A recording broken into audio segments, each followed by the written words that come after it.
வணக்கம். ஐயா சு. வெங்கடேசன் அவர்கள் எழுதிய வீரயுக நாயகன் வேல்பாரி பகுதி 57. செம்மாஞ்சேரலுடன் நடந்த போர்தான் பரம்புக்கு எல்லா வகையிலும் புதிய தொடக்கத்தை உருவாக்கியது. அப்போரில்தான் குதிரைப்படையின் ஆற்றலை கண்டான் பாரி. ஏறக்குறைய சேரனின் குதிரைப்படையில் இருந்த 2/3 பங்கு குதிரைகளை வெற்றிகரமாக கைப்பற்றினான். குதிரைகளை பற்றி தெரிந்து கொள்வதும் பயில்வதும் பயிற்றுவிப்பதுமாக புதிய பணிகள் தொடங்கின. முழுமையும் மலையுச்சி பகுதியான பரம்பின் நில அமைப்பிற்கு ஏற்ப குதிரைகளை எளிதில் பயிற்றுவிக்க முடியாது என்று சிலர் கூறினர். தொடக்கத்தில் அந்த கூற்று உண்மை போலத்தான் தோன்றியது. ஆனால் எங்குமில்லாத புல்வகையான தும்பை இலையும் முயற்புல்லும் குதிரைகளின் வாய்ச்சுவைக்கு மிகுந்த மகிழ்ச்சியை கொடுத்தன. அது அவற்றின் குணமாற்றத்துக்கு அடிப்படையாய் அமைந்தது. மனித இயல்போடு அவை தம்மை பிணைத்து கொள்ள இயற்கையின் எண்ணற்ற தன்மைகள் இழைவு செய்தன. பரம்பின் வீரர்களோடு உரசி நின்ற குதிரைகள் எளிதில் விலகவில்லை. அதன் பின் அவை பரம்புக்கான தன்மை மாற்றத்தை அடையத் தொடங்கின. இப்பொழுது நிலைமை முற்றிலும் வேறு விதமாக மாறிவிட்டது. பல தலைமுறை குதிரைகள் பரம்பில் அலைந்து கொண்டிருக்கின்றன. பரம்பின் மருத்துவர்கள் குதிரையை எவ்வித நோயிலிருந்தும் காக்கும் வழிமுறைகளை கண்டறிந்துவிட்டனர். செம்மாஞ்சேரலுடனான போர்தான் மாற்றத்திற்கான கண்ணை திறந்துவிட்டது என்பான் பாரி. போர் முடிந்த அன்று வெற்றி கொண்டாட்டத்தில் பரம்பு நாடே திளைத்து கிடந்தது. பாரியின் தலைமையில் நடந்த முதற் போர், அதுவும் பேரரசனாக புகழப்படும் சேரனை எதிர்த்து அவனது குதிரைகளில் பெரும் பகுதியை பறித்து கொண்டு அவனை வீழ்த்தி முடித்த போர்முறை பலரையும் வியப்பில் ஆழ்த்தியது. இளைஞனான பாரியின் சாதனை இதுவென போற்றி பாடப்பட்டது. கொண்டாட்டங்கள் அளவற்று நிகழ்ந்தன. ஆனால் பாரியின் முகத்தில் அதற்கான மகிழ்வு இல்லை. அதனை கவனித்தான் வாரிக்கையன். தேக்கனின் மகன்கள் இறந்ததால் பாரி மிகவும் சோர்வுற்று இருக்கிறான் என்றுதான் முதலில் நினைத்தான். ஆனால் அது மட்டும் காரணமல்ல என்று பின்புதான் தெரிந்தது. சேர வீரன் ஒருவன் எறிந்த ஈட்டி ஒன்றினை பாரி எப்பொழுதும் உடன் வைத்திருந்தான். கைப்பற்றப்பட்ட ஆயுதத்தை நினைவுக்காக வைத்திருக்கிறான் என்றுதான் வாரிக்கையன் எண்ணினான். ஆனாலும் பாரியை இளைஞனாக மட்டுமே நினைத்துவிட முடியாது. அவனது அறிவு கூர்மை அளவிடற்கரியது என்பதை போர் முனையிலும் கண்டுவிட்டுத்தான் வந்துள்ளோம் என்று நினைத்தபடி இருந்தான் வாரிக்கையன். பாரியின் ஆழ்ந்த சிந்தனைக்கான காரணம் விரைவில் தெரிய வந்தது. பரம்பின் கொல்லர்களை அழைத்து தன்னிடம் இருந்த அம்பினை போன்ற நீண்ட ஆயுதத்தை காண்பித்தான். அவர்கள் வாங்கி பார்த்தனர். இரளைமான் கொம்பினை போன்று முறுகிய வடிவுடைய ஆயுதம் அது. கொல்லர்கள் நீண்ட நேரம் பார்த்தபடி நின்றனர். நாம் இரும்பினை வைத்துத்தான் ஈட்டியையும் வேல்முனையையும் உருவாக்குகிறோம். ஆனால் அவற்றை திருகி முறுக்க முடிவதில்லை. நமது ஆயுதங்கள் ஒரே நேர்கோடாக மட்டுமே நீண்டு இருக்கின்றன. ஆனால் இவர்கள் இரும்பினை திருகி முறுக்கியுள்ளனர். இது எப்படி சாத்தியமானது? இது எந்த வகை இரும்பு? இதனை உருவாக்கும் நுட்ப வேலைகளை நாம் எப்படி அறியப் போகிறோம்? பாரி கேள்விகளை எழுப்பினான். பரம்பின் கொல்லர்கள் அதற்கான விடையை கண்டறிய இரவு பகலாய் உழைத்தனர். சிறுபாழி நகரில் அமைந்த தொழிற்கூடங்கள் வெவ்வேறு வகைகளில் வடிவமாற்றம் அடைந்தன. நெருப்பு எரியும் உலை, தாதுக்களை நெருப்பிலிட்டு எடுப்பதற்கான நீள் வடிவ தொட்டி, பக்கச்சுவர், ஊதுந்துருத்தி என எல்லாம் வெவ்வேறு வடிவங்களாக மாற்றமடையத் தொடங்கின. இரும்பை உருவாக்க தேவைப்படும் தாது களிமண் கட்டிகள் ஒரே இடத்தில்தான் எடுக்கப்பட்டு வந்தன. ஆனால் அவை 3 இடங்களில் இருப்பதை அறிந்து 3ஐயும் எடுத்து வந்தனர். 3இன் தன்மையும் நிறமும் வெவ்வேறானவையாக இருந்ததால் 3ஐயும் 3 விதமாக உலையிலிட்டு வடிக்கும் வேலையை செய்தனர். பரம்பின் பேராற்றல், நெருப்பினை ஆளும் அதன் சக்தி, நெருப்பின் அளவையும் சுடரின் உள்ளிருக்கத்தையும் அவர்களால் கட்டுப்படுத்தவும் தீர்மானிக்கவும் முடிந்தது. அது இரும்பின் மாற்றம் எந்த அளவில் என்னவாக மாறுகிறது என்பதை துல்லியமாக அறியவும் அதே அளவினை பேணவும் ஏதுவாக இருந்தது. உள்ளூற்றிய உலோகம் வெப்பமாகி செந்நிறமடையும் பருவத்தை குறிக்க செவ்வெப்பம் எனவும், தவிட்டு நிற புள்ளிகளோடு உலோகம் ஒளிர் செந்நிறத்தை அடைய தேவையான வெப்பத்தை கருஞ்செந்நிற வெப்பம் எனவும், தவிட்டு நிறம் மாறி முற்றாக வெண்மையடைய வெண்ணிற வெப்பம் எனவும் பெயரிட்டனர். வெண்ணிற வெப்பத்தை தாண்டி மேலும் வெப்பமாக்கும் பொழுது அது உருகும் தன்மையுடையதாகிறது என்பதையும் கணித்தனர். இவ்வெப்பத்தை உருவாக்க ஊதுந்துருத்தியில் காற்றினை எந்த அளவிற்கு எவ்வளவு காலம் செலுத்துவது என்பதனையும் துல்லியப்படுத்தினர். பெண் யானை துதிக்கையில் மூச்சு விடுவதை போன்ற மிதமான வேகத்தில் தொடங்கி சீற்றம் காணும் காட்டெருமையின் மூச்சுக்காற்றை போன்ற முழு விசையோடு காற்றினை செலுத்துவதற்கான குறிப்புகளை கணித்தனர். பரம்பின் வடிவக் கலைஞன் பல்வேறு வடிவங்களை வரைந்தபடியே இருந்தான். கணிதக் கலைஞன் எந்நேரமும் காட்சிகளை எண்களாக மாற்ற முயன்று கொண்டே இருந்தான். இரும்பு திருகி வளையத் தொடங்கியது. திருகும் இரும்பின் சேர்மானம் கண்டறியப்பட்டவுடன் நிலைமை தலைகீழாக மாறியது. எல்லா ஆயுதங்களையும் வெவ்வேறு வடிவங்களில் வடிவமைக்கவும் வலிமைப்படுத்தவும் அவர்களால் முடிந்தது. கொடிமரவில் கார்முகம் கொண்டது. வில்லின் இருதலை குதைகளிலும் கனம் கூடியது. அதற்கு தகுந்தாற்போல இழுபடும் நாண் புதுவகையில் உருவாக்கப்பட்டது. பாய்ந்து செல்லும் அம்பின் தொலைவு 3 மடங்கு அதிகரித்தது. கூர்வாளும் சிறுவாளும் ஈர்வாளும் கைவாட்களாக மாறின. கழுமுட்சூலம் ஏந்தி வாரிக்கையன் நின்றதை பார்த்த பொழுது காடே நடுங்கியது. ஆயுதங்களின் கூர் முனையும் ஆற்றலும் அளவிடற்கரியனவாக பரிணமித்தன. யவனத் தொடர்பால் தமிழ் நிலத்தின் பல மாற்றங்கள் சேர மண்ணில்தான் முதலில் தொடங்கின. வலிமை மிகுந்த குதிரைகள் தொடங்கி வளமையான போர் ஆயுதத்துக்கான பொறிகள் வரை பலவும் சேர மண்ணில் காண கிடைத்தன. சேரனுடனான பெரும் போரில் பரம்பு வெற்றி பெற்றதால் அவற்றுள் பலவும் பரம்புக்கு அறிமுகமாயின. நவீன மாற்றங்கள் பலவும் பரம்புக்குள் நுழைந்து பாரம்பரியமான அறிவுச் சேகரத்தோடு இணைந்து பெருவளர்ச்சி அடைந்தன. இது தற்செயல்தான். ஆனால் பரம்பின் வலிமையை அது எண்ணிலடங்காத மடங்குகளாக பெருக்கிவிட்டது. பாரம்பரிய அறிவு சேர்மானத்தோடு நவீன கண்டுபிடிப்புகள் இணையும் பொழுது அது மதிப்பிட முடியாத ஆற்றலை பெற்றுவிடுகிறது. சிறுபாழியில்தான் எல்லாவித ஆயுதங்கள் செய்யும் தொழிற்கூடங்களும் இருக்கின்றன. ஊதுந்துருத்தி காற்றை ஊதிக்கொண்டே இருந்தது. கரடி கிண்டுகிற ஈசல் புற்றில் இடைவிடாது ஈசல்கள் பறப்பதைப் போல துருத்தி ஊதும் அடுப்பிலிருந்து இடைவிடாது நெருப்பு பொறிகள் பறந்த வண்ணமே இருந்தன. செய்யப்பட்ட ஆயுதங்களின் முனையை தட்டி கூர்மையாக்கும் வேலை நடப்பதால் உலோக ஒலி கேட்டுக்கொண்டே இருந்தது. சிறுபாழி கடந்து எவ்வியூர் நோக்கி வந்த பாணன் ஒருவன் தொடர்ந்து எழும் உலோக ஒலி கேட்டு என்ன இது என வினவினான். ஆயுதங்களை தட்டி கூர்மையாக்குகிறார்கள் என்று விடை கூறினர் பரம்பு மக்கள். அப்பொழுது அவன் சொன்னான், பொதினிமலையில் ஆயுதங்களை உலோகத்தால் தட்டி கூர்மையாக்குவதற்கு பதில் வட்ட வடிவ கல் ஒன்றினை உருட்டியபடி அதன் மேல் உரசுகிறார்கள். அப்படி உரசும் பொழுது அந்த ஆயுதம் அளவிடற்கரிய கூர்மையை அடைகிறது. செய்தி பாரிக்கு எட்டியது. இரும்பினை உரசி கூர்மையாக்கும் கல் இருக்கிறதா என்று வியப்போடு கேட்டான். ஆம், இருக்கிறது. நான் நேரில் பார்த்தேன். செய்யப்பட்ட ஆயுதத்தை ஒரு நாள் முழுவதும் தட்டி கூர்மையாக்குவதை விட சிறு பொழுது அக்கல்லில் உரசி அதிகூர்மையாக்குகின்றனர். அது ஒரு அரிய வகை கல் என்றான் பாணன்.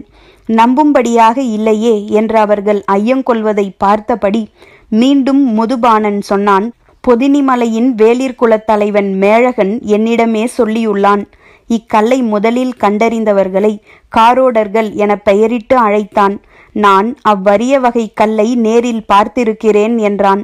அன்று இரவு கூத்து முடிந்து கலைஞர்கள் புறப்படும் முன்பே பாரி புறப்பட்டு விட்டான் என்பது முதுபாணனுக்கு தெரியாது.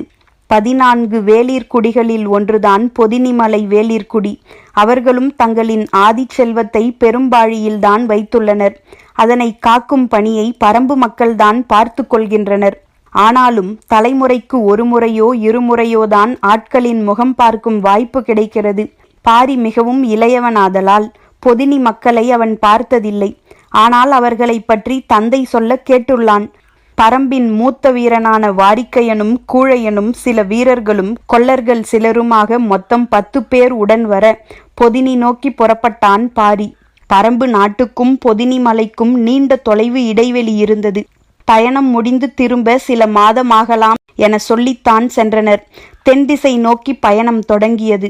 பயணம் எப்போதும் கற்றுக் கொடுத்து கொண்டே இருக்கும். அதுவும் அடற்காட்டு பயணத்தில் இருக்கும் வியப்புகள் எண்ணிலடங்காதவை. பெருங்காட்டிற்குள் நிலவும் பேரமைதி எந்த கணத்திலும் விழிப்பை கோரக்கூடியது. அவர்கள் இரவு பகலாக நடந்தனர். உறங்கும் பொழுதும் புலன்கள் விழித்திருந்தன. வாரிக்கையன்தான் பொதினிக்கான வழியமைப்பை சொன்னான். என் முகடு கடந்தால் கீரிச்சொலவு வரும். அதிலிருந்து நிலையருவிகள் 4 கடந்தால் சிறகு நாவல் காடிருக்கும்.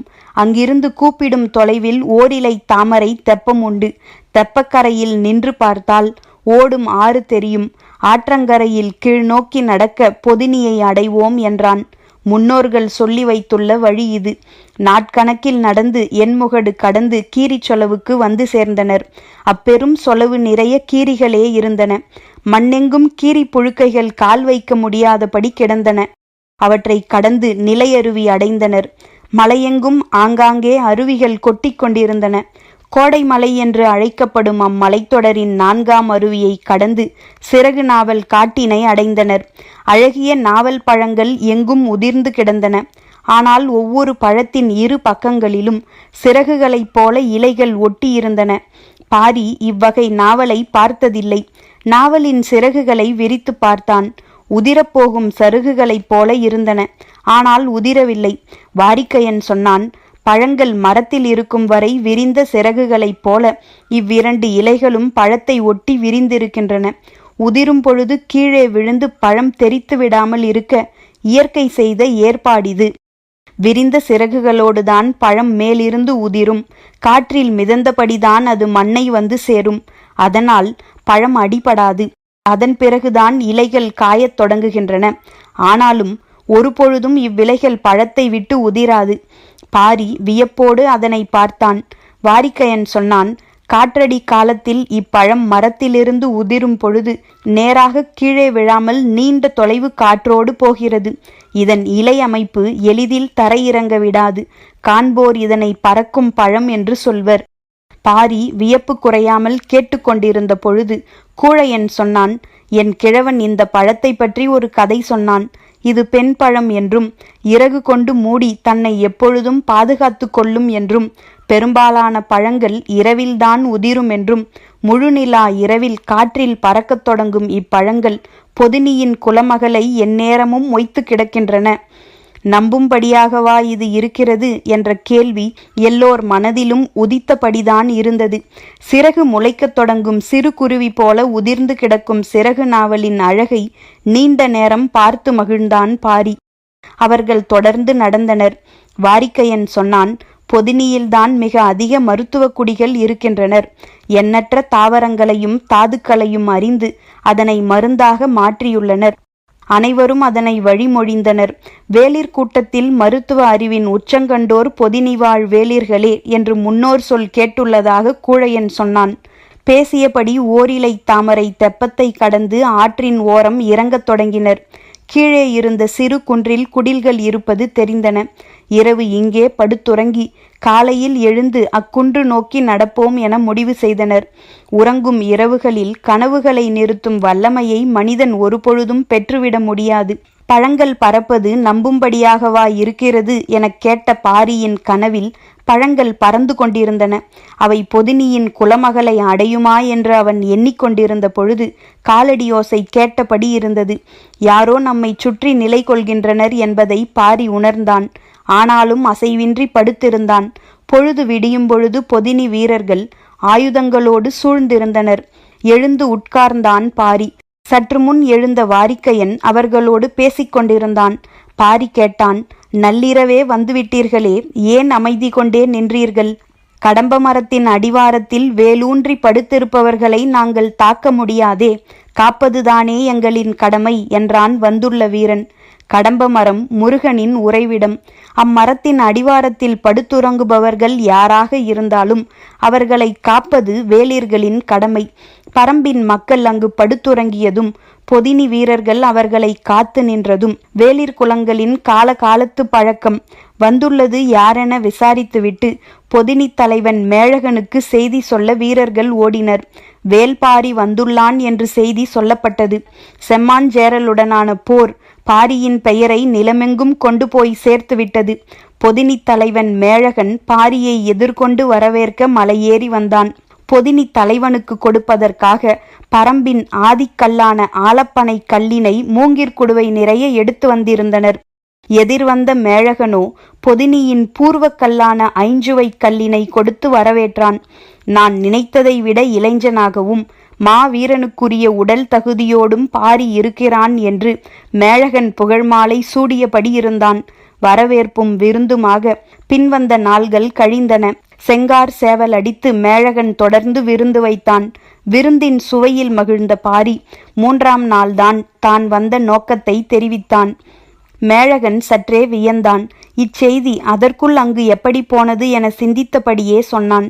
இரும்பினை கூராக்கும் அக்கல்லுக்கு சாணைக்கல் என்று பெயரிட்டுள்ளோம். அதனை எப்படி வெட்டி எடுத்து உருளையாய் செய்து முடிக்கிறோம் என்பதை உங்களை அழைத்துச் சென்று காண்பிக்கிறேன் என்றான். காண்பித்தால் மட்டும் போதாது, எங்களுக்கு நீங்கள் அதனை கொடுத்துதவ வேண்டும் என்றான் வாரிக்கையன். மேழகன் சொன்னான், எம் குலம் கண்டறியும் எதனையும் பயன்படுத்தி குறை தீர்ப்போம். பயன்பாட்டுக்கு கொடுத்தனுப்பும் வழக்கமில்லை. ஆனாலும் வேளிர் குலத்தோடு ஒரு மாற்றை செய்யலாம் என்பது முன்னோர் வாக்கு.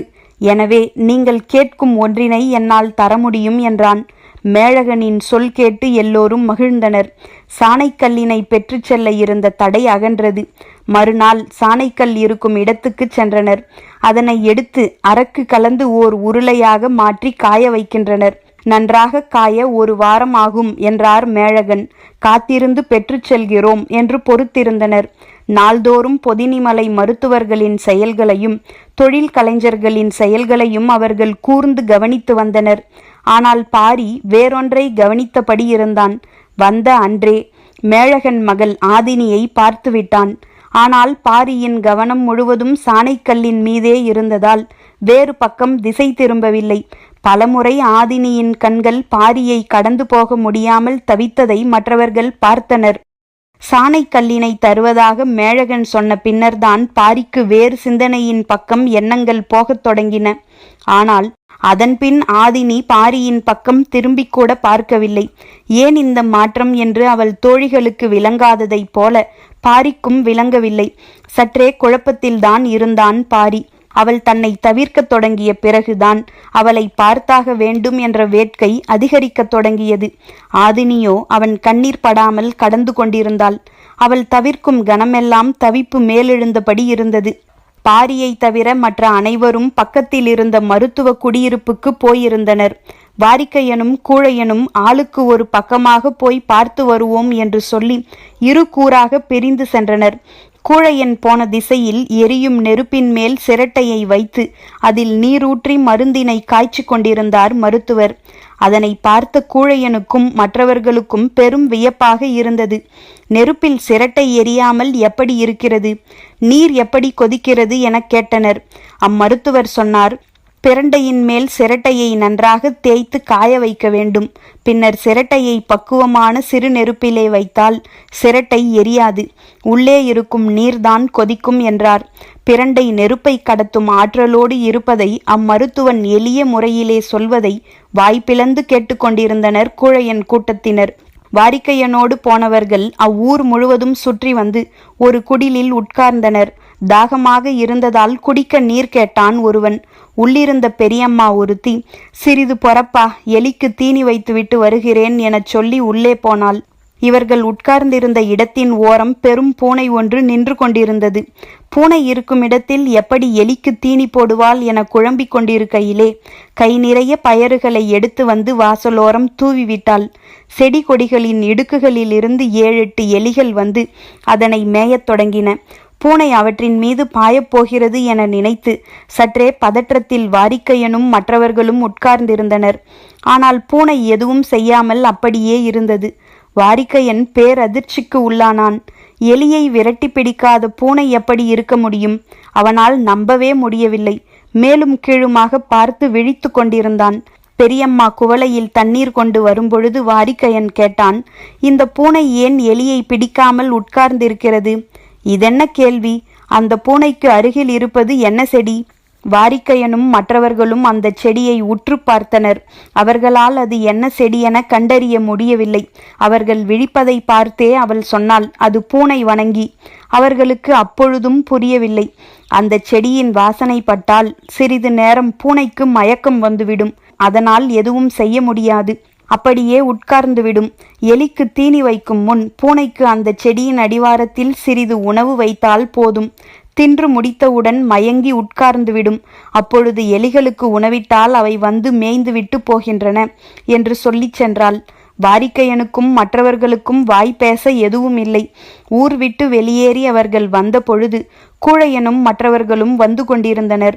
யாரும் யாருடனும் பேச்சு கொடுக்க கூட ஆயத்தமாக இல்லை. பேசாமல் வந்தனர். சரி, பாரியை பார்த்து அடுத்து ஆக வேண்டிய வேலையை பார்ப்போம் என முடிவு செய்து பாரியை தேடி வந்தனர். சிற்றோடை கரையில் இருந்த செண்பக மரத்தின் அடிவாரத்தில் பாரி அமர்ந்திருந்தான். இவர்கள் வரும்பொழுதுதான் ஆதினி பாரியின் அருகிலிருந்து விலகிப் போனாள். இவள் தனியே வந்து பாரியிடம் என்ன பேசிவிட்டு போகிறாள் என்று எண்ணியபடி வந்தனர். பாரியின் அருகில் வந்து அவனது முகத்தை பார்த்த கூழையனும் வாரிக்கையனும் அதிர்ந்து போயினர்.